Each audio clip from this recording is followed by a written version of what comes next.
Chapter 15, Ungreased Gears. For homework, Mr. Daniels said we have to write a paper describing how we feel about a short story he read today. He says there's no right or wrong answer, he just wants to know our thoughts. Part of my brain knows that this shouldn't be that hard. I would be able to tell him in 2 minutes how I feel about it, but I'll be celebrating another birthday by the time I get it written down, and when I do, he probably won't be able to understand it anyway. Travis comes in the back door, drops his bag, and takes off his steel-toed boots. Hey, Squirt. The smell of a gas garage fills the kitchen, but I like it. Hey, I say, trying to get the thoughts floating around in my head to land on the paper.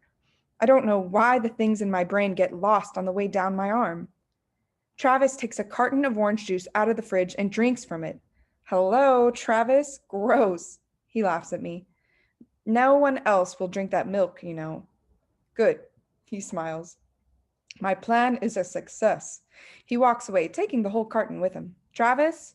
He stops in the hallway after taking another swig. Yeah? I know what his answer will be, but I ask anyway. I'm desperate. Can you help me with that book stuff you're doing? He points, using the carton. Yeah, I have to write something. Whoa, Allie. I can give you new spark plugs, change your oil, even rebuild your carburetor. But the writing, no can do. When it comes to that, my brain is like gears with no grease. Parts grinding together. Seriously, it ain't pretty. Please, you have to be better at it than me. He takes a breath. Can't you wait until Mom gets home? She left a message saying she's closing, and I can't tell her I need help that late. She'll be mad. Look, you know I'd love to help you out, but the whole school thing, it's like asking a blind man to drive a bus. Beside, he says, sipping again, I'd rather eat a bag of hair. He's trying to make me laugh, and the picture in my head is funny and kind of gross, but I can't laugh. I can't. I'm too desperate. I must look sad because his voice is sweet. Seriously, Al, I would help you, but I'm no better at it than you. I'm really not. The next morning, I'm trying to decide if I should turn in my paper, knowing Mr. Daniels will probably think I spit it out in 2 minutes. The truth is that it cost me my whole night and a headache that was so bad it reminded me of the Queen in Alice in Wonderland, always yelling off with her head, just because I thought that would be a relief. I worry what Mr. Daniels will say about it. For now, he's in the hallway with another kid. Good morning, Keisha says. I have something for you. And she holds out a cupcake. Cupcake, Max says. Put your eyes back in your head, Max. This is not for you, Keisha says. Me want cupcake, Oliver says, flailing about a bit. Me love cupcakes. You're such a freak, Shay says. That's Cookie Monster who talks like that? Oliver gets dead serious. Not a single thing on him is moving except his mouth. If I'm talking like that, then I'm the one talking like that. And besides, do you really think Cookie Monster would turn down a cupcake? I mean, it isn't broccoli or nuclear sludge or something. You could tell him it's a big, tall cookie with frosting on it, and he'd suck it down like a vacuum cleaner. I bet you he would. You want to bet me? Do you? Jessica begins to talk, but Shay cuts her off with a look. No, I won't bet you. I don't bet on anything, ever, and especially not with you. Shay spins on her foot and leaves. Jessica scurries after her. It takes 3/4 of a second for Oliver to be on to something else.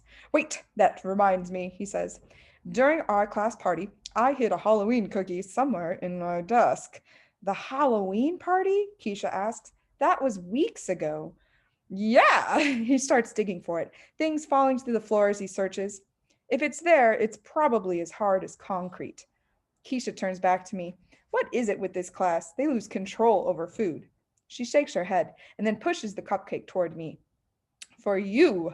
For me? I ask. Nobody brings me anything except trouble. Yeah, of course it's for you. Why? Because I'm still cracking up over what you did with those flowers, that's why. She cuts the cupcake in half and shows me that it says, wow, inside. I'm happy. Mr. Daniels walks back into the room. Okay, my fantasticos, good news. All homework assignments have been passed in today, and that's worth 5 extra minutes of snack time. The boys are as excited as if they'd heard there would be free pizza delivered, too. I hear Keisha kind of laughing to herself.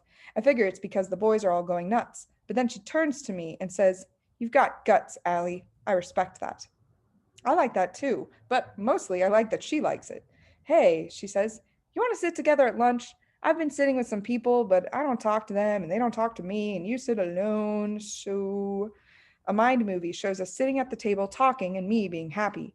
Allie, what do you think? Oh, yeah, that would be great. Thank you.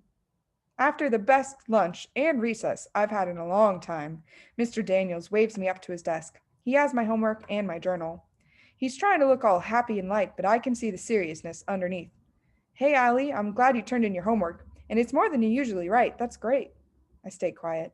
I'm just wondering how long it took you to do your homework. I'm not going to ask you to make changes or anything. I'm just wondering. This feels like a trap. I know it isn't good, so I wonder if I would be better to say I did it fast on the bus or if I should tell him that I worked really hard. Allie, it took me kind of a long time, I guess. I tried to do my best on it. I look at it. Is it wrong? It's got some good ideas, and that's what the assignment was about. No worries, okay? No worries? That's easy for him to say.